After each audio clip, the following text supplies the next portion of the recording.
টাকার অভাব ও ডলার সংকটে বিদ্যুৎ জ্বালানিতে বকেয়ার পাহাড়, পাওনা চেয়ে শেরভন আদানির চিঠি, এবারও গরমে লোডশেডিংয়ের শঙ্কা, অর্থ ছাড়ে অগ্রাধিকার দেওয়ার পরামর্শ।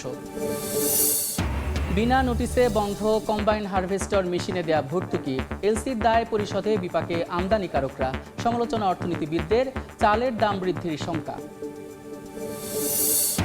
চট্টগ্রাম বন্দরে খোলা শেডে পড়ে আছে প্রায় ৩০০ গাড়ি, নিলামে তুলতে প্রতিবন্ধকতা, বেকায়দায় শুল্ক বিভাগ, দ্রুত শেড খালি করার চাপ বন্দর কর্তৃপক্ষের। শেষ দিকে ঢাকা আন্তর্জাতিক বাণিজ্য মেলা, শুক্রবার নামতে যাচ্ছে পর্দা, ছুটির দিনের সর্বোচ্চ ক্রেতা দর্শনার্থীর সমাগমের আশা, আরও এক সপ্তাহ বাড়ানোর দাবি। এবং আশ্রয় প্রত্যাশীদের ঠেকাতে জার্মান পার্লামেন্টে প্রস্তাব পাস, সীমান্ত থেকেই পাঠানো হবে নিজ দেশে, প্রয়োজনে রাখা হবে কারাগারে। ইতালিতে বাড়ছে বাংলাদেশি অবৈধ অভিবাসীর সংখ্যা।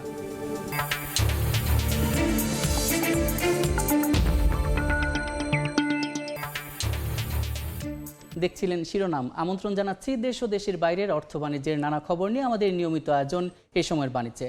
আপনাদের সঙ্গে আছি আমি সাদিক হাসান ইমন। বিপুল পরিমাণ দায় দেনার কারণে আর্থিক চাপে দেশের বিদ্যুৎ ও জ্বালানি খাত। পিডিবি আর পেট্রোবাংলার কাঁধে এখন ৬৫,০০০ কোটি টাকার বেশি বকেয়া।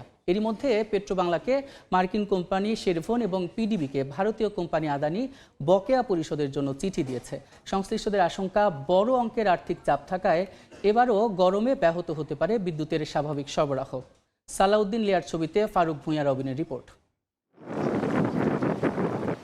আর্থিক টানাপোড়েন আর ডলার সংকটে গত ৩ বছর ধরেই দেখা যায় পর্যাপ্ত জ্বালানির অভাবে সর্বোচ্চ চাহিদার সময়েও বন্ধ রাখতে হচ্ছে উল্লেখযোগ্য সংখ্যক বিদ্যুৎ কেন্দ্র। ফলে গরমের সময় সইতে হয় তীব্র লোডশেডিং। জেকে বসা আর্থিক সে বেহাল দশা থেকে এখনও বেরোতে পারেনি বিদ্যুৎ খাত। বেসরকারি বিদ্যুৎ কেন্দ্রগুলোর দাবি, পিডিবির কাছে পাওনা ঠেকেছে ১৬,০০০ কোটি টাকায়। আর এই অর্থ সংকটের কারণে এবারও মিলছে না গরমে চাহিদা মাফিক বিদ্যুৎ উৎপাদনের নিশ্চয়তা। Definitely concerning. আমরা যে তেল ইম্পোর্টটা করবো কখন থেকে করবো, আমরা 6 মাস অলরেডি পেন্ডিং আছে। সব মিলিয়ে হলো পরিস্থিতি অবশ্যই বেশ খারাপ। গভর্নমেন্টের হল ফান্ড ক্রাইসিস আছে, সেটা আমরা বুঝি, বাট আমাদের তো কোনো উপায় নেই, আমাদের তো হাত পা বাঁধা। মানে আমি তো এটা না পেলে আমি তো ইলেকট্রিসিটি দিতে পারবো না, তাহলে কিন্তু সামারে রোজার সময় একটা লোডশেডিং আসবে। শুধু তাই নয়, ৮৪৫ মিলিয়ন ডলার বা ১০,০০০ কোটি টাকা বকেয়া দাবি করে তা জুনের মধ্যে পরিশোধ করতে পিডিবিকে চিঠি দিয়েছে ভারতীয় কোম্পানি আদানি। নতুবা গুনতে হবে জরিমানা। একই অঙ্কের টাকা পায় পায়রা, রামপাল, মাতারবাড়ির মতো বড় বিদ্যুৎ কেন্দ্রগুলো। এছাড়া গ্যাসের মূল্য বাবদ পেট্রোবাংলার পাওনা ৭,০০০ কোটি টাকার বেশি। সব মিলিয়ে অন্তত ৪৩,০০০ কোটি টাকার দেনায় জর্জরিত সরকারি বিদ্যুৎ প্রতিষ্ঠান পিডিবি। একই চিত্র জ্বালানি খাতেও। এনবিআরের দাবি করা ভ্যাট শুল্ক, শেভরনের পাওনা আর এলএনজি আমদানি বাবদ ২২,০০০ কোটি টাকার বকেয়া এখন পেট্রোবাংলার কাঁধে। এর মধ্যে বকেয়ার অন্তত আংশিক পরিশোধে পেট্রোবাংলাকে চিঠি দিয়েছে গ্যাস উত্তোলনকারী মার্কিন প্রতিষ্ঠান শেভরন। প্লাস পয়েন্ট যে ওনারা টোটাল ডিউজটা অ্যাট এ টাইম চান না, ওনারা বলেন যে আপনারা ভাগে ভাগে দিয়ে দেন। সপ্তাহের মধ্যে আমাদের টার্গেট $১০০ মিলিয়ন কালেক্ট করব, সেইটা দিয়ে আমরা শেভরন এবং অন্যান্য এসেনশিয়াল ডিউজ যেগুলি আছে সেগুলি আমরা দিয়ে দিব। কনসার্নে অবশ্যই আছে। কন্টিনিউয়াস অর্থ মন্ত্রণালয়, বাংলাদেশ ব্যাংক, বিভিন্ন সরকারি বেসরকারি ব্যাংকের সাথে ডলারের জন্য যোগাযোগ করছি। বিপুল দায় দেনা আর অর্থ সংকটের কারণে এবারও গরমে লোডশেডিংয়ের শঙ্কা বিশেষজ্ঞদের। তাই পরামর্শ আসছে জনজীবন সহনীয় আর অর্থনীতি গতিশীল রাখার তাগিদেই বিদ্যুৎ জ্বালানি খাতে অর্থ ছাড়ে অগ্রাধিকার দেওয়ার। অন্য সব কিছু ইম্পর্টেন্ট, বাট এগুলো হলো সুপার ইম্পর্টেন্ট। যেভাবে করে হোক এই টাকাটা দিতে হবে আর স্পিডটা বাড়াতে হবে যে রেটে টাকা দিচ্ছে। কিন্তু আমরা যদি দেখি বকেয়াটা বাড়ছে, তাহলে তো অদূর ভবিষ্যতেই এমন একটা সিচুয়েশন এটা আসবে যে হঠাৎ করে আমরা দেখব বিদ্যুৎও পাচ্ছি না, আমরা গ্যাসের সাপ্লাই ঠিক মতো হচ্ছে না, সব কিছুতে একটা বিড়ম্বনা সৃষ্টি হতে পারে। বিদ্যুৎ খাতের দেনা পরিশোধে চলতি সপ্তাহে ১,০০০ কোটি টাকা ছাড় করেছে অর্থ বিভাগ। তবে ব্যাপক দায় দেনার বিপরীতে এ অঙ্ক নগণ্য। সাম্প্রতিক বছরগুলোতে দেশের বিদ্যুৎ ও জ্বালানি খাতকে বেশ ভুগিয়েছে অর্থ সংকট, ডলারের অপ্রতুলতা আর বিপুল পরিমাণ বকেয়ার মতো বিষয়গুলো। এসব বিষয় কতটা মুনশিয়ানার সঙ্গে সামাল দেওয়া যায় তার উপরই অনেকটা নির্ভর করছে এবারের গ্যাস বিদ্যুৎ সরবরাহ পরিস্থিতি, এমনটি মনে করেন এ খাত সংশ্লিষ্টরা। ফারুক ভূঁইয়া রবিন, সময় সংবাদ, ঢাকা। বিনা নোটিশে বন্ধ হলো ভর্তুকি মূল্যে ধান কাটার কম্বাইন হারভেস্টর মেশিন বিক্রি প্রকল্প। এলসির দায় শোধ করা নিয়ে বিপাকে আমদানিকারকরা। মেশিনে ধান কাটতে না পারলে খরচ বাড়বে, প্রভাব পড়বে চালের দামেও। সরকারের এমন সিদ্ধান্তে বোরো ধান নিশ্চিন্তে ঘরে তোলা নিয়ে শঙ্কায় হাওড় অঞ্চলের কৃষকরা। এ অবস্থায় স্বচ্ছতা নিশ্চিত করে পরিবেশ বান্ধব প্রকল্পে অর্থায়নের তাগিদ অর্থনীতিবিদদের। অনেক খাটরা নাই, অনেক ধান কাটবার কোনো পদ্ধতি নাই। ওখান মানুষের যা করে ও মেশিনের দ্বারাই করে। এখন মানুষের খুব জিও সংকট, মানুষে কাম কাজ করে না। মেশিন না হইলে আমরা মানুষ দেখা আইলে অনেক টেকা লাগে বেশি। কৃষকের এমন কথায় বোঝা যায় সময় মতো ধান কেটে ঘরে তুলতে কম্বাইন হারভেস্টর মেশিনের ওপর কতটা নির্ভরশীল তারা। ক্রমবর্ধমান শ্রমিক সংকট ও আকস্মিক বন্যার হাত থেকে ফসল বাঁচাতে ভর্তুকি মূল্যে এই মেশিন কৃষককে দিতে 2020 সালে 3020 কোটি টাকার একটি প্রকল্প নেয় সরকার। যে প্রকল্পের আওতায় কম্বাইন হারভেস্টর কিনলে 50 থেকে 75% দাম শোধ করা হয় ভর্তুকি দিয়ে। প্রকল্পে মেশিন সরবরাহকারীরা বলছেন 5 বছর মেয়াদী এই প্রকল্প আগামী জুনে শেষ হওয়ার কথা থাকলেও গেল আমন মৌসুম থেকে আকস্মিক বন্ধ করে দেয়া হয়েছে ভর্তুকি। এতে মেশিন আমদানি করে এলসির দায় শোধ করা নিয়ে বিপাকে পড়েছেন তারা। এখানে হয়তো অনেক দুর্নীতির কথা আসতেছে। এই বছর কিন্তু আমরা এখনো আমাদের কাছে কোনো তথ্য নাই যে সরকারকে আদৌ এই সাবসিডি দেবে না দেবে না। ওইটা না থাকেতে আমাদের যে উদ্যোক্তা বা কৃষক যেটাই বলেন যারা মেশিন কিনে ওরাও আর আগে আসতেছে। এখন আমরা এই মেশিনগুলো নিয়ে একটা বিরাট বিপদে পড়েছি। এদিকে ব্যাংক লোনের বোঝা। এই প্রকল্প বন্ধ করে দেয়ায় শুধু কি আমদানিকারকরাই বিপাকে পড়েছেন, নাকি চালের উৎপাদন খরচও বাড়বে সেই হিসাবও মিলিয়ে দিচ্ছেন তারা। একটি কম্বাইন হারভেস্টর মেশিনে 1 ঘন্টায় 1 একর জমির ধান কেটে মারাই ঝাড়াই করে বস্তাবন্দি করতে যেখানে খরচ হয় 6 থেকে 8,000 টাকা, সেখানে সনাতন পদ্ধতিতে এই কাজ করতে 15 জন শ্রমিকের লাগবে 1 দিন, আর ব্যয় হবে 12 থেকে 15,000 টাকা। আবার হাতে ধান কেটে জমি থেকে ঘরে তুলতে 12 থেকে 15% ফলন নষ্ট হলেও কম্বাইন হারভেস্টর মেশিনে হয় সর্বোচ্চ 3%। ধান কাটতে এভাবে বাড়তি খরচ হলে তা দিন শেষে যোগ হবে চালের দামে। অবশ্যই চালের দাম বাড়বে, কারণ আপনার যদি কৃষকের উৎপাদন খরচ বেড়ে যায়, এখানে শুধু চালের দাম বাড়া না, অনেকে কৃষি করবে কিনা সেটা সে ভাববে। এমন বাস্তবতায় দুর্নীতিবাজদের শাস্তি নিশ্চিতের তাগিদ দিয়ে অর্থনীতিবিদরা বলছেন স্বচ্ছতার নামে কৃষি বান্ধব এমন প্রকল্প বন্ধ করা হলে ঝুঁকির মুখে পড়তে পারে দেশের খাদ্য নিরাপত্তা। এখানে যে দুর্নীতি হয়েছে সেটাকে অস্বীকার করা যায় না। এখানে যে সহায়তা, মানে সরকারি সহায়তা, সেটা থেকে পিছনে চলে আসাটা আমি মনে করি যে একটা এক ধরনের কাউন্টার প্রোডাক্টিভ হবে। মানে এখানে আসলে পুরো কৃষির ক্ষতি করবে, এটা আসলে কোনো লাভ করবে না। ঠিক কী কারণে প্রকল্পের অর্থায়ন বন্ধ করা হয়েছে তা না জানালেও এটি আর চালু করা হচ্ছে না বলে নিশ্চিত করেছেন বর্তমান প্রকল্প পরিচালক। কামরুল হাসান সবুজ, সময় সংবাদ, ঢাকা।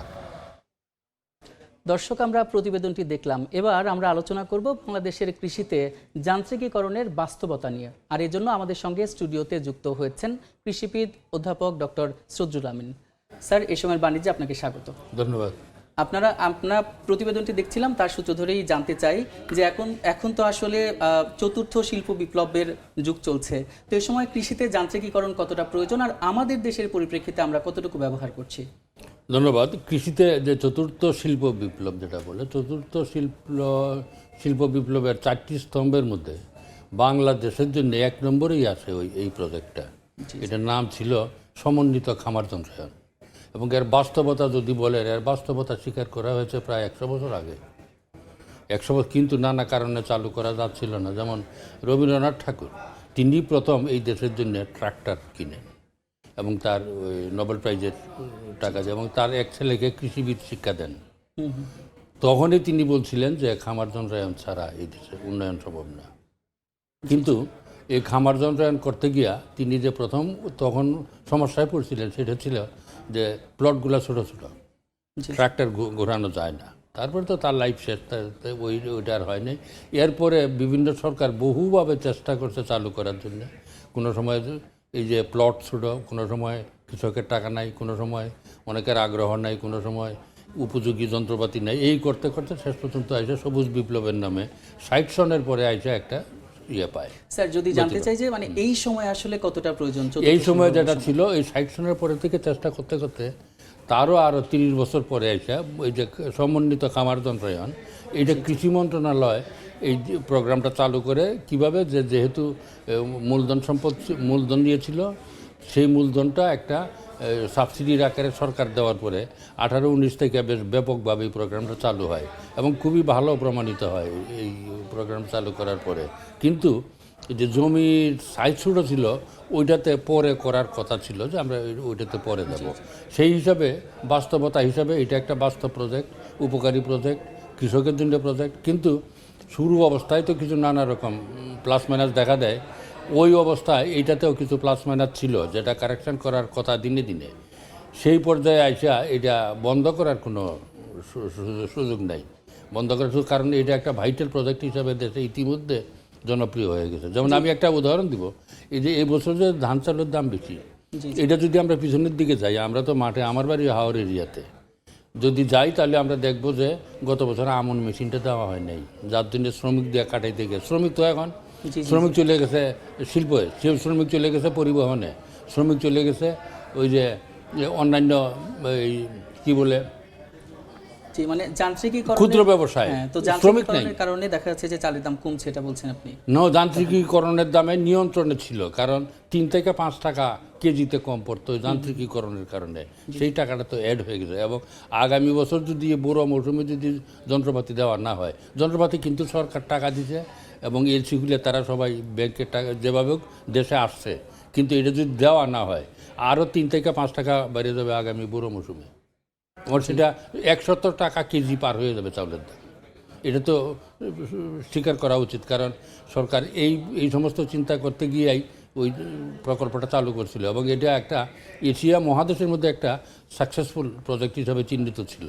কিন্তু এই কিছুটা শুরুতে যে কিছু প্লাস মাইনাস হয়, হয়তো একটু বেশি হয়েছে, ওইটি মাইনাস করে তো প্রকল্পটা চালু রাখতে হবে, প্রকল্প চালুর কোনো বিকল্প নাই। জি জি।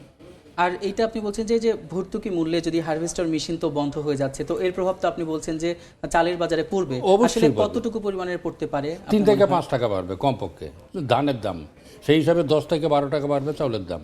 জি জি জি। তাহলে তার মানে 100 টাকা পার হয়ে যাবে আগামী সিজনে। জি, তাহলে এটা কি আসলে ওই যান্ত্রিকীকরণের কারণেই হচ্ছে নাকি অন্য কোনো অপশক্তি রয়েছে, অন্য কোনো দুর্নীতি বা যদি বলি যে না, এটা না, দুর্নীতির যেটা আছে সেটাতে আমি বললাম যে একটা প্রজেক্ট, আমি এই প্রজেক্টের সাথে জড়িত ছিলাম আগে। এই প্রজেক্টের শুরুতে যে কিছু প্লাস মাইনাস কাজ হয়েছে, এটা আমাদের অভিজ্ঞতা দিয়ে সেগুলি অ্যাভয়েড করতে হবে, কিন্তু প্রজেক্টের কাজ বাদ দেওয়া যাবে না, প্রজেক্ট চালু রাখতে হবে, কারণ মেশিন আনা হয়ে গেছে। এমনকি গত বছর বড় মৌসুমের শেষ দিকে যখন এই নতুন সরকার আসে, ওই সময়ও কিছু মেশিন হঠাৎ বন্যা আসে, বন্যাতে কিছু মেশিন, জি সেই সূত্রে বলি যে বড় মৌসুমে তো বন্যা আসে, তো সেই সময় দেখা যায় শ্রমিক সংকট দেখা যায়, তো সেক্ষেত্রে আসলে কেমন প্রভাব পড়তে পারে? না, একদম মানে টোটাল মানুষের ধান চাষ করা চালিয়ে দিবে ওখানে, কারণ এখন তো কোনো শ্রমিক নেই। বললাম না, আমার বাড়ি এখানে, এখন এই যে হাওড়ে যে এখন ধান চাষে কাজ চলছে, মনে হবে যে মেলা চলছে ওখানে, এত সুন্দর সারা হাওড়ে কাজ চলতেছে এইভাবে, এটা টোটালটা বন্ধ হয়ে যাবে, কারণ শ্রমিক নাই এখন, বলা যাবে না। যেমন আমি বাস্তবটাই বলি, সামাজিকভাবে বউ চাকরি করে গার্মেন্টসে, সে শহরে রিক্সা চালায়, সে ছিল একজন আদর্শ কৃষক, এইগুলি হয়ে গেছে। আর এই যে কৃষির যান্ত্রিকীকরণের এসব প্রকল্পগুলোতে মানে খামার বাড়ির ভূমিকা কতটুকু বা কতটুকু তৎপরতা? এটা ফিল্ড ম্যানেজমেন্টটা যে লোয়ার লেভেলে যে কাজ করা, এটা একমাত্র খামার বাড়ি সেই শক্তিটা আছে, এই স্ট্রেংথ একদম লোয়ার লেভেল পর্যন্ত যে মানুষ, এটা খামার বাড়ি ছাড়া অন্য কেউ এটা করতে পারবে না, কারণ তাদের যে উপসহকারী কৃষি কর্মকর্তা, এটা একদম ব্লক পর্যায়ে, ইউনিয়ন পর্যায়ে তাদের লোক আছে এবং তারা বেশ কৃষি সম্পর্কে তারা বেশ অভিজ্ঞ। তবে এই খামার যন্ত্রায়নের খাতে আরও কিছু মানুষকে প্রশিক্ষণ দিতে হবে এটা চালু রাখতে হইলে। আর যে পদ্ধতিগত কিছু ছিল যে দিনে দিনে একটা সমবায়ের মাধ্যমে যে প্লটগুলি একটু বড় করা, আস্তে ধীরে ধীরে পারিবারিকভাবে বা যেভাবে হোক কমিউনিটি ভিত্তিতে এই কাজটা করতে হবে, তাহলে এটা সুচারুরূপে চলবে, সমস্ত মাইনাস কাজ বন্ধ হয়ে যাবে। আর আপনার কি মনে হয় যে এই প্রকল্প আবার চালু করার উদ্যোগ নেওয়ার প্রয়োজন আছে? অবশ্যই, আমি বলবো 100%, কারণ এটা ছাড়া কৃষক তো একটা সাইডে চলে গেছে। কৃষক যখন দেখছে যে যন্ত্র দেওয়া ধান কাটা হচ্ছে, সে তার বউ যেখানে ছিল ওইখানে সে চলে গেছে। আর একটা হলো ক্ষুদ্র ব্যবসা, তো এখন 20-22 লক্ষ ক্ষুদ্র ব্যবসা, ওইখানে 2-3 লক্ষ ক্ষুদ্র ব্যবসায়ী, এরা নানাভাবে দোকানদারি করে, ছোটো ছোটো দোকান, ওই সমস্ত বহু মানুষ চলে গেছে টাউন থেকে আসা। গ্রামে থেকে। গ্রামে এখন আর ওই লাইনে কোনো মানুষ নাই, ধান কোটার কোনো মানুষ নাই, এমনকি বাড়ির কাজের জন্য কোনো মহিলাও পাওয়া যায় না, কারণ এটা তুলনামূলকভাবে অন্য কাজে একটু লাভ বেশি হচ্ছে, যার জন্য কৃষির এই কাজটা যেহেতু যন্ত্রপাতি চলে আসছে এই জন্য তাদের ওইখানে তেমন ফেরত যাওয়ার আর কোনো সুযোগ নেই। মেশিনে ধান কাটা ধান লাগানো জমি চাষ এটা আর যন্ত্র ছাড়া হবে না। আর এই ধরনের যন্ত্র বন্ধ করার আগে তো জানায়নি, তো তারা তো দেখা যাচ্ছে ব্যাংক থেকে লোন নিয়েছে, তো এক্ষেত্রে আসলে ব্যাংকগুলোর উপর আমদানি করার ক্ষেত্রে তারা তো ঝুঁকিতে আছে তারা, কারণ ওই সময় যখন দেওয়া হলো সরকারি বিভিন্ন আবেদন ছিল যেই জন্য তারা ঝুঁকি নিয়ে এই লোনগুলি দিছে এলসিডিএলসি। এখন যদি সেটা এবং তাও কি যে পানির নিচে অনেক, এখন যদি 1-2 বছর যন্ত্রটা চালু না রাখে এগুলি জং ধরবে এবং ফাইনালি গিয়ে কিন্তু সরকারই ক্ষতিগ্রস্ত হবে। কারণ আমার ধারণা এই 3000 কোটি টাকা সরকার ভর্তুকি দিয়া অন্তত 30,000 কোটি টাকার বেনিফিট সরকার পাইছে। কারণ ওই গত 2-3 বছর আমি জানেন কোনো ধান চাউলে কোনো হয় নাই, ক্রাইসিস হয় নাই, এটা অনলি ডিউ টু দিস। এবং আমার বাড়ি ওই নেত্রকোনার হাওড়ে এখানে অনেক বড় বড় শিক্ষিত স্কুল মাস্টার, ডাক্তার, যাদের জমি জমা ছিল তারা জমি জমা সব ছেড়ে দিচ্ছিল, কৃষিকাজ আর করবে না। কিন্তু এই হারভেস্টার চালু হওয়ার পরে তারা মানুষ নিয়ে আবার ওইগুলি চালু করছে, এরাও ফেরত আসবে, মানে ইনভেস্টমেন্ট অনেক কমে যাবে আরো যদি এই জিনিসটা না থাকে। একটা প্রশ্ন আছে যে এই ভর্তুকি ব্যতীত এই ধরনের মেশিন কৃষকের কাছে অন্যভাবে পৌঁছে দেওয়ার কোনো উপায় আছে কি না? কারণ এটার দামটা অনেক বেশি। স্বল্প মূল্যে যদি দেওয়া না, স্বল্প মূল্যে দিলে তো ভর্তুকি দিতে হবে, কারণ এখন যে মেশিনটা জাপানি মেশিন যেটা আছে কুবুতা, এইটাই সবচেয়ে ভালো কাজ করছে এখন সেই এরিয়াতে। এটার দাম ধর 30 লাখ টাকা। 30 লাখ টাকা দিয়ে কোনো ফার্মার কিনবে না, তবে 5-7 বছরের কিস্তিতে সেটা পেমেন্ট করে দিবে। এটা কিন্তু এরকম যন্ত্রপাতি কিনে নেওয়া ছাড়া, যারা আমি তো ইউএসএতে ছিলাম অনেকদিন, ইউএসএতে তারা 4-5 হাজার একরের জমির মালিক, একমাত্র তারাই এটা কিনতে পারে। এরপরে এছাড়া আমাদের দেশে কিনা সম্ভব না, এশিয়ার কোনো দেশেও এই সিস্টেমটাই চালু আছে। ধন্যবাদ ডক্টর সজরুল আমিন, আমাদের এই সময়ের বাণিজ্যে আসা সরকারি সহায়তা এই সবাই পায়। ধন্যবাদ আপনাকে, অসংখ্য ধন্যবাদ। আমরা এতক্ষণ আলোচনা করছিলাম কৃষিতে যান্ত্রিকীকরণের বিষয় নিয়ে এবং সেজন্য আলোচনার জন্য আমাদের স্টুডিওতে এসে উপস্থিত ছিলেন ডক্টর সজরুল আমিন। শতভাগ প্রস্তুতি সম্পন্ন হয়েছে তাবলিগ জামাতের বিশ্ব ইজতেমার। এই মুহূর্তে টঙ্গী ইজতেমা প্রাঙ্গণে আছেন রিপোর্টার তোহা খান তামিম। সরাসরি চলে যাচ্ছি তার কাছে।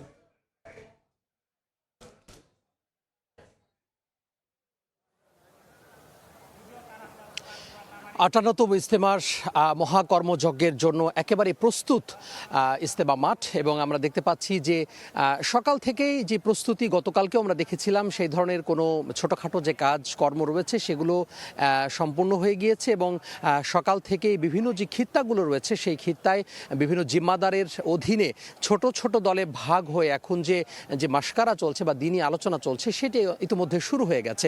আমি একটু দেখাতে চাই যে ঠিক আমার পেছনে দেখা যায় যে পুরো 160 একরের ময়দানে ইতিমধ্যেই যারা ধর্মপ্রাণ মানুষ রয়েছেন, অংশগ্রহণকারীরা রয়েছেন, তারা ইতিমধ্যেই তাদের যে স্ব অবস্থান তারা সেই অবস্থানে অবস্থান করছেন, এবং সেই অবস্থানে তারা বসে বিভিন্ন যে খিত্তাগুলো রয়েছে সেই খিত্তায় যে আলোচনা সে আলোচনা চলছে। এমন একটি আলোচনা আপনারা দেখতে পাচ্ছেন যে একজন মুরব্বীর অধীনে কিন্তু এই আলোচনাগুলো চলছে, এবং তারা বিভিন্ন ধরনের যে কার্যক্রম আগামী যে 3 দিন প্রথম পর্বের প্রথম ধাপের যে ইজতেমা অনুষ্ঠিত হবে সেই ইজতেমার জন্য তারা যে প্রস্তুতি সেই প্রস্তুতি নানা ধরনের যে প্রস্তুতি সেটি গ্রহণ করছেন, পাশাপাশি বিভিন্ন ধরনের যে আলোচনা সেটিও চলছে। আয়োজকদের সাথে কথা বলেছিলাম, তারা আমাদেরকে জানাচ্ছেন যে মূলত আজকে আসরের নামাজের পর থেকেই ইজতেমার যেই নানা ধরনের আঞ্জাম সেটি আসলে শুরু হয়ে যাবে, এবং আনুষ্ঠানিকভাবে কিন্তু আজকে মাগরিবের পর থেকেই 58তম ইজতেমার যে আয়োজন সেটি আসলে শুরু হয়ে যাবে আম্বয়ানের মধ্য দিয়ে। যদিও 31 তারিখ শুক্রবার বাদ ফজরের পরেই শুরু হওয়ার কথা ছিল, তারপরেও তারা বলছেন যে আজকে মাগরিবের পরেই তাদের যে আলোচনা সে আলোচনা শুরু হয়ে যাবে। এর কারণ হচ্ছে যে ইতিমধ্যেই বিভিন্ন যে জেলা থেকে রয়েছে সেই জেলা থেকে যারা ধর্মপ্রাণ মানুষ অংশগ্রহণকারী রয়েছেন তারা চলে এসেছেন, এবং তাদের যে খিত্তাগুলো রয়েছে সেখানে তারা অবস্থান নিয়েছেন, অর্থাৎ মূল যে প্যান্ডেল সেখানে অবস্থান নিয়েছেন। একটু বলে রাখি যে এবার 58তম ইজতেমার বেশ নতুনত্ব এসেছে, অর্থাৎ এবার 3 পর্বের ইজতেমার কথা বলা হচ্ছে। প্রথম পর্বের যে প্রথম ধাপ সেটি 31 ডিসেম্বর অর্থাৎ আগামীকালকে শুরু হওয়ার কথা থাকলেও আজকে সন্ধ্যার পর থেকে শুরু হবে কার্যক্রম। এরপরে এটি চলবে হচ্ছে 2 তারিখ পর্যন্ত, অর্থাৎ 2 ফেব্রুয়ারি পর্যন্ত। এরপরে কোনো রকম বিরতি ছাড়াই পরের দিন অর্থাৎ 3 ফেব্রুয়ারি থেকে শুরু হয়ে আবার 5 ফেব্রুয়ারি পর্যন্ত প্রথম পর্বের দ্বিতীয় ধাপের যেই কার্যক্রম ইজতেমা সেটি চলবে। একটু বলে রাখি, সেটি হচ্ছে এই যে আগামী 6 দিনের যে ইজতেমা, অর্থাৎ টানা যে 6 দিন ইজতেমা চলবে টঙ্গীর তুরাগ তীরে, এই 6 দিনের ইজতেমার প্রথম 3 দিনে 41টি জেলার যেই ধর্মপ্রাণ মানুষ রয়েছেন, 41টি জেলার তারা এখানে অংশগ্রহণ করছেন এবং ঢাকার একাংশ আর পাশাপাশি 22টি জেলা, বাকি যে 22টি জেলা রয়েছে সেই 22টি জেলায় যে অংশগ্রহণ করবেন দ্বিতীয় ধাপে, এবং সেখানে ঢাকার আরও একটি যে অংশ বাকি রয়েছে সেই অংশটি অংশগ্রহণ করবে। তো সব মিলিয়ে বলা যায় যে এখন ইজতেমার যে কার্যক্রম সেটি আসলে আজকে দুপুরের পর অর্থাৎ বিকালের পর থেকে সন্ধ্যার পর থেকে কিন্তু শুরু হয়ে যাবে। তো এই ছিল টঙ্গীর ইজতেমা ময়দান থেকে আমার হাতে সব শেষ। সরাসরি যুক্ত ছিলাম ইজতেমা প্রাঙ্গণে। এবার বন্দর বাণিজ্যের খবর।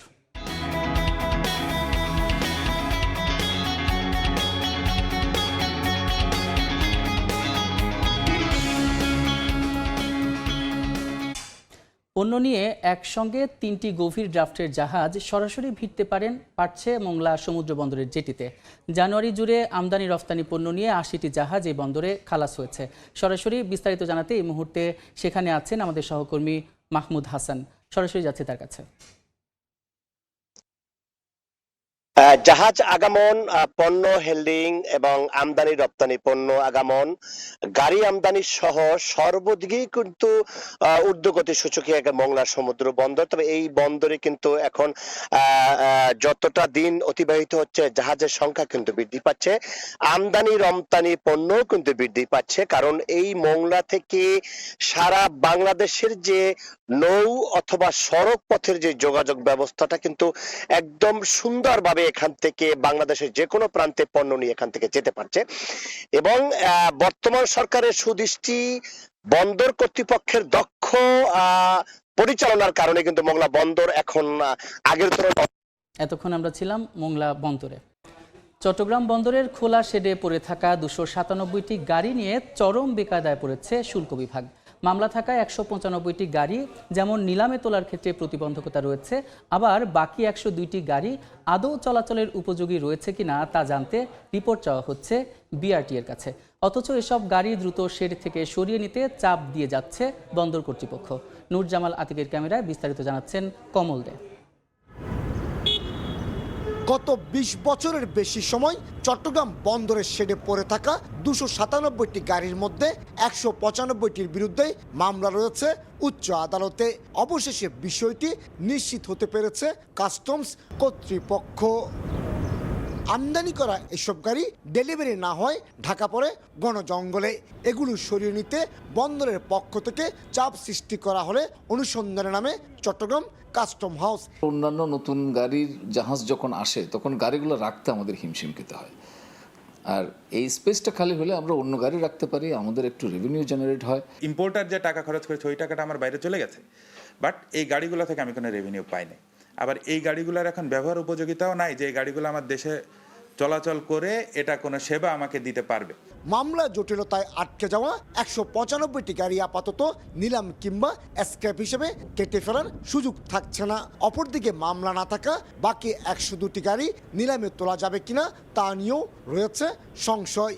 বিশেষ করে 20 থেকে 22 বছর আগে আমদানি করা এসব গাড়ি চলাচল উপযোগী কিনা তা নিশ্চিত হতে বিআরটি এর কাছে প্রতিবেদন চাওয়া হবে।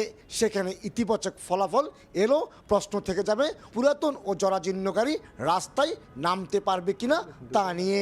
যদি এই রকম সিচুয়েশন তৈরি হয় যে আমার নিলাম এগুলি আমি করতে পারছি না, আইনগত জটিলতা আছে বা এই প্রক্রিয়াগুলি শেষ হতে হতে এগুলি ব্যবহার উপযোগিতা শেষ হয়ে যায়, সেক্ষেত্রে এগুলো আমাদের ধ্বংস প্রক্রিয়া যেতে হবে। এদিকে মামলা দ্রুত নিষ্পত্তি করে গাড়িগুলো নিলাম কিংবা আমদানিকারকের বিপরীতে ছাড় করার ব্যবস্থা নেওয়ার কথা বলছেন বারবিরা নেতারা। আরও বেশি পাওয়ার আশায় যখন গাড়িগুলো নিলামে দেওয়ার গভর্নমেন্ট চেষ্টা করে, আসলে শেষ পর্যায়ে গিয়ে গাড়ি বেশি পাওয়া যায় না, গাড়িগুলো আরও নষ্ট হয়ে যাওয়ার কারণে প্রথম বিটের চেয়ে আরও কম দামে গাড়িগুলো বিক্রি হয়। শেডে দামি মডেলের প্রাইভেট কার, পাজেরো, মাইক্রোবাস যেমন রয়েছে তেমনি রয়েছে বেশ কিছু পিকআপ এবং ট্রাক।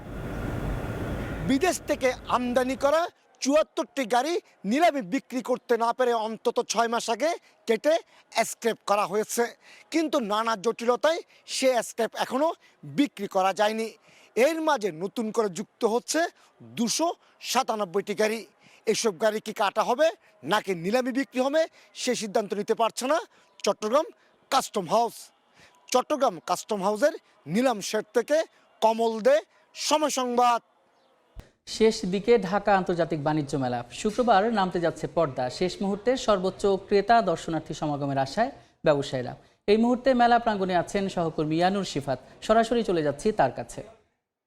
ইয়ানুর, আর মাত্র একদিনই পরে এই পর্দা নামতে যাচ্ছে ঢাকা আন্তর্জাতিক বাণিজ্য মেলার 29তম আসরের, এবং মেলার শেষ মুহূর্তে এসে অনেক বিক্রেতারাই দাবি করছেন যেন মেলার সময়সীমা 1 সপ্তাহ বা কমপক্ষে একদিন অর্থাৎ শনিবার পর্যন্ত যেন, সেদিন যেহেতু সাপ্তাহিক ছুটির দিন তাই স্বাভাবিকভাবেই ক্রেতা দর্শনার্থীর সংখ্যা বেশি হবে এবং ভালো বিক্রিরও সম্ভাবনা রয়েছে। তাই বিক্রেতারা দাবি করছেন ভালো বিক্রির আশায় যেন বাণিজ্য মেলার সময়সীমা একদিন অর্থাৎ শনিবার পর্যন্ত হলেও বাড়ানো হয়।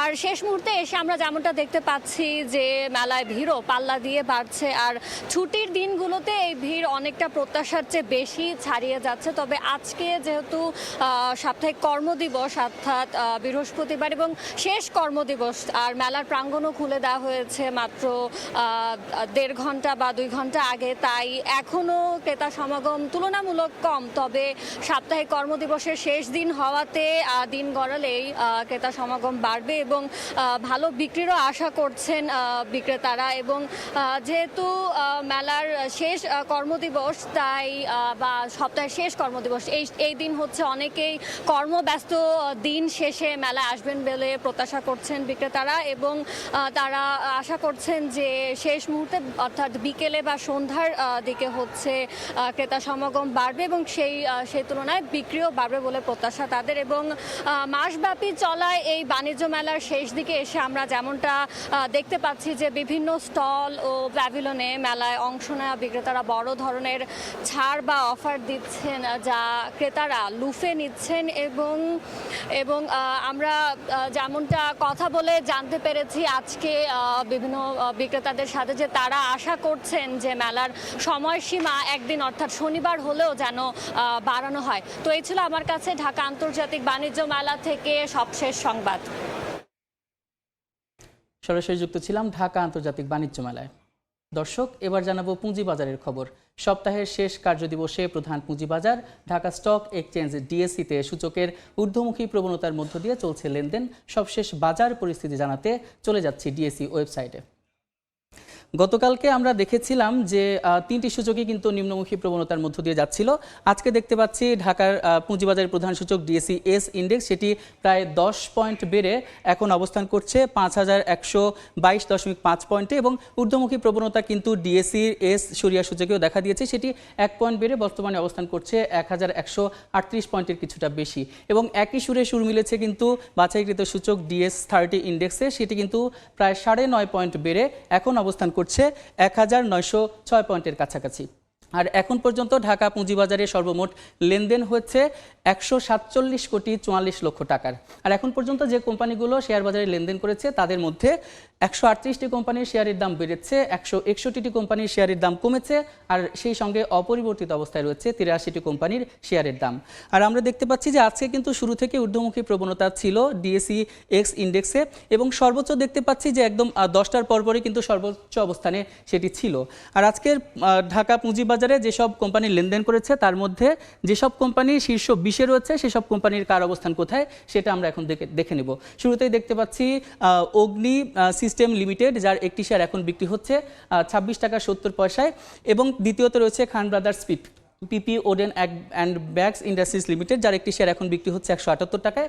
তারপরেই তৃতীয় নম্বরে রয়েছে ওরিয়ন ইনফিউশন, যার একটি শেয়ার এখন বিক্রি হচ্ছে 375 টাকা 20 পয়সায়। তারপরেই রয়েছে ওরিয়ন ফার্মা, যার একটি শেয়ার এখন বিক্রি হচ্ছে 31 টাকা 70 পয়সায়, এবং তারপরে রয়েছে ফার ইস্ট ক্লিডিং অ্যান্ড ডাইং ইন্ডাস্ট্রিজ লিমিটেড, যার একটি শেয়ার এখন বিক্রি হচ্ছে 19 টাকা 10 পয়সায়।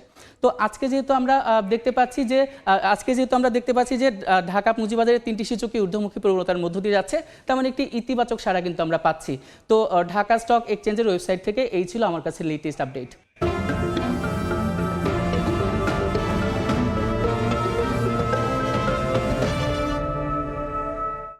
মেহেরপুরের বাজারে বেড়েছে শীতকালীন সবজি, এতে দাম রয়েছে ক্রেতাদের হাতের নাগালে। তবে শীতের জন্য সরবরাহ কমে যাওয়ায় বাগেরহাটে বেড়েছে মাছের দর।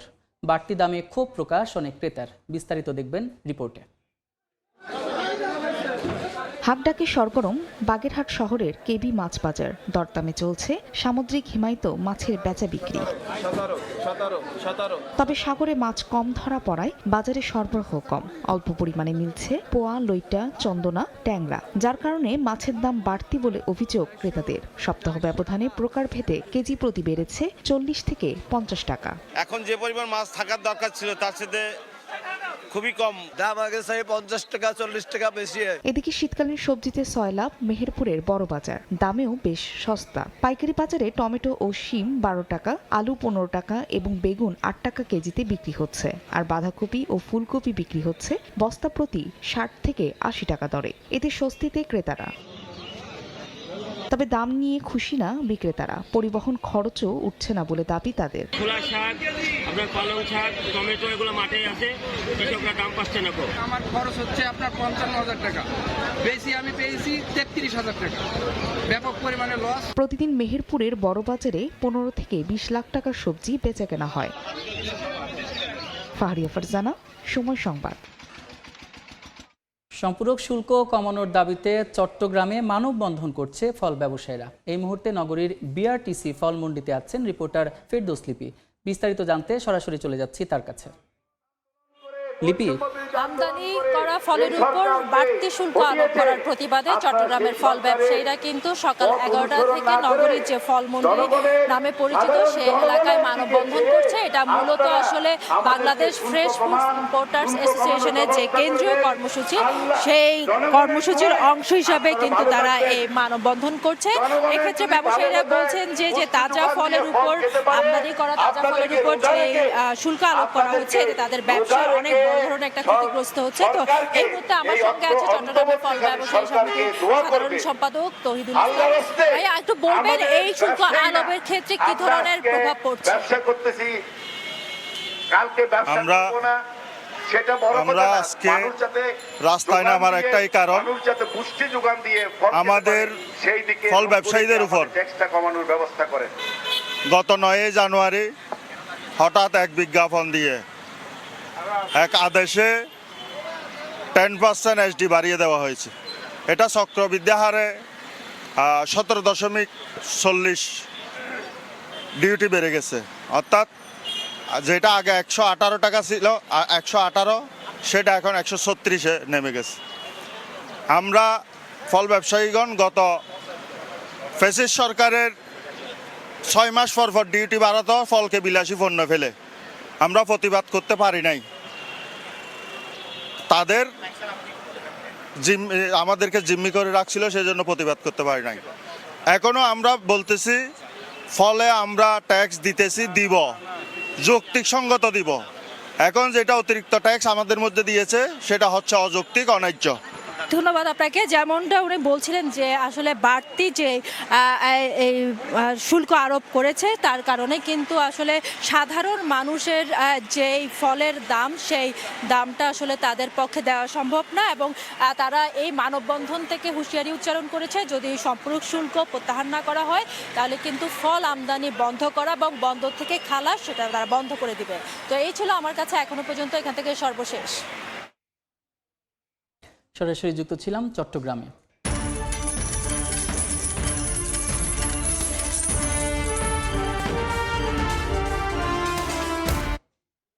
বিশ্ববাজারে ভোজ্য তেল তৈরির উপাদান সয়াবিন বীজ, ক্যানোলা অয়েল এবং সানফ্লাওয়ার তেলের দাম নিম্নমুখী, তবে ঊর্ধ্বমুখী রয়েছে পাম তেলের দাম। সামনের বছর পাম এবং সানফ্লাওয়ার তেলের দাম কমতির সুখবর না থাকলেও পূর্বাভাস বলছে বছর জুড়েই নিম্নমুখী থাকবে সয়াবিন বীজ এবং ক্যানোলা অয়েলের দাম। বিশ্ববাজারে কমতির দিকে সয়াবিন তেলের কাঁচামাল, সয়াবিন বীজের দাম। সপ্তাহ ব্যবধানে প্রায় 1% দাম কমে বৃহস্পতিবার সকালে প্রতি কেজি বিক্রি হচ্ছে $0.75। প্রথম প্রান্তিকের পূর্বাভাস অনুযায়ী এর দাম আরও কমে নেমে আসবে $0.70। সয়াবিনের পর ভোজ্য তেল হিসেবে চাহিদা শীর্ষে থাকা পাম অয়েলের দামে ঊর্ধ্বমুখী প্রবণতা দেখা গেছে। প্রতি টন বিক্রি হয়েছে $975। সপ্তাহ ব্যবধানে দাম বেড়েছে 2.17%। চলতি প্রান্তিকে $1030 মধ্যে কেনাবেচা চলবে বলে পূর্বাভাস দিচ্ছে অর্থনীতি বিষয়ক মার্কিন গবেষণা সংস্থা ট্রেডিং ইকোনমিক্স। আরেক ভোজ্য তেল ক্যানোলা অয়েলের দাম কিছুটা নিম্নমুখী। সপ্তাহ ব্যবধানে 0.51% দাম কমে প্রতি মেট্রিক টন বিক্রি হচ্ছে $440.20। পূর্বাভাস বলছে প্রথম প্রান্তিকে এই তেল টন প্রতি $388 মধ্যেই কেনা বেচা হবে। নিম্নমুখী প্রবণতা দেখা গেছে সানফ্লাওয়ার তেলেও। সপ্তাহ ব্যবধানে 0.94% দাম কমে প্রতি টন বিক্রি হচ্ছে $1,270। তবে প্রথম প্রান্তিকে বাড়তে পারে এই তেলের দাম। পূর্বাভাস বলছে $1,283.09 মধ্যে থাকতে পারে সানফ্লাওয়ার তেলের বেচা বিক্রি। MS আরিফিন, সময় সংবাদ। ইতালিতে বাংলাদেশি অবৈধ অভিবাসীদের ঢল নেমেছে। গেল বছর ভূমধ্যসাগর পাড়ি দিয়ে দেশটিতে গেছেন প্রায় 80,000 বাংলাদেশি। এছাড়া রোমানিয়া, আলবেনিয়া এবং ক্রোয়েশিয়া হয়েও ইতালিতে প্রবেশ করেছেন অভিবাসন প্রত্যাশীরা। আর এসব অভিবাসন প্রত্যাশীদের বেশিরভাগেরই রাজনৈতিক আশ্রয়ের আবেদন বাতিল করে দিচ্ছে মোলেনি সরকার। ইতালি থেকে হাসান মাহমুদের রিপোর্ট। কোনোভাবেই অবৈধ অভিবাসীদের প্রবেশ ঠেকাতে পারছে না ইতালির কট্টর ডানপন্থী মেলোনি সরকার। ভূমধ্যসাগর পাড়ি দিয়ে দেশটিতে অবৈধভাবে প্রবেশে শীর্ষে অবস্থান করছেন বাংলাদেশি অভিবাসন প্রত্যাশীরা। ইতালির স্বরাষ্ট্র মন্ত্রণালয়ের এক পরিসংখ্যান থেকে জানা যায়, গেল বছর ভূমধ্যসাগর পাড়ি দিয়ে ইতালিতে এসেছেন ৭৯,৯২৫ বাংলাদেশি। এদের মধ্যে গেল ডিসেম্বরে গেছেন ১৩,০০০-এরও বেশি। এছাড়া আলবেনিয়া, রোমানিয়া এবং ক্রোয়েশিয়ায় শ্রমিক ভিসায় গিয়ে বাংলাদেশি দালালদের মাধ্যমে সড়ক পথে ইতালিতে পৌঁছাচ্ছেন অনেকে। অবৈধভাবে প্রবেশের সময় সীমান্তে ধরা পড়ে অনেকে রাজনৈতিক আশ্রয় চাইছেন। তবে ভুল আর মিথ্যা তথ্য দেয় তাদের বেশিরভাগেরই আবেদন বাতিল করছে ইতালি প্রশাসন। অবৈধ পথে ইতালিতে না আসার পরামর্শ দেশটিতে বসবাসরত প্রবাসী বাংলাদেশিদের। আপনারা যারা যারা অবৈধ পথে এখানে এসে ভাবছেন যে উন্নতি করতে পারবেন, কিছু করতে পারবেন, আসলে এরকম কিছুই না। ইতালিতে যারা লাখ লাখ টাকা খরচ করে আসেন, বৈধতা পাওয়ার কোনো সুযোগই এখানে নাই। অতএব আমি মনে করি এটা পরিহার করাই উচিত। আলবানিয়া, রোমানিয়া, ক্রোয়েশিয়া হয়ে অনেক বাংলাদেশি ইতালিতে ঢুকছেন। ওনারা সরকারি আশ্রয় প্রার্থনা করলেও প্রায় ৯৭% আবেদনই খারিজ করে দেওয়া হচ্ছে। আলবেনিয়ার সাথে চুক্তি করে সেখানে অবৈধ অভিবাসীদের জন্য আশ্রয়কেন্দ্র তৈরি করেছে ইতালি সরকার। আন্তর্জাতিক জলসীমা থেকে আটক করা অনেককে আশ্রয়কেন্দ্রে পাঠানো হচ্ছে। গেল কদিনে বেশ কিছু বাংলাদেশি সহ অনেক অবৈধ অভিবাসীকে সেখানে পাঠানো হয়েছে বলে জানা গেছে। ইতালির রোম থেকে হাসান মাহমুদ, সময় সংবাদ। এ পর্যায়ে শীর্ষ সংবাদগুলো জানিয়ে দিচ্ছি আরেকবার। আর্থিক চাপে বিদ্যুৎ জ্বালানিতে বকেয়ার পাহাড়, পাওনা চেয়ে শেরভন আদানির চিঠি, এবারও গরমে লোডশেডিংয়ের শঙ্কা, অর্থ ছাড়ে অগ্রাধিকার দেওয়ার পরামর্শ। বিনা নোটিসে বন্ধ কম্বাইন হারভেস্টার মেশিনে দেয়া ভর্তুকি, এলসির দায় পরিশোধে বিপাকে আমদানিকারকরা, সমালোচনা অর্থনীতিবিদদের, চালের দাম বৃদ্ধির শঙ্কা। এবং ঢাকা আন্তর্জাতিক বাণিজ্য মেলা শেষ হচ্ছে কাল। ছুটির দিনে সর্বোচ্চ ক্রেতা সমাগমের আশা, আরও এক সপ্তাহ বাড়ানোর দাবি ব্যবসায়ীদের।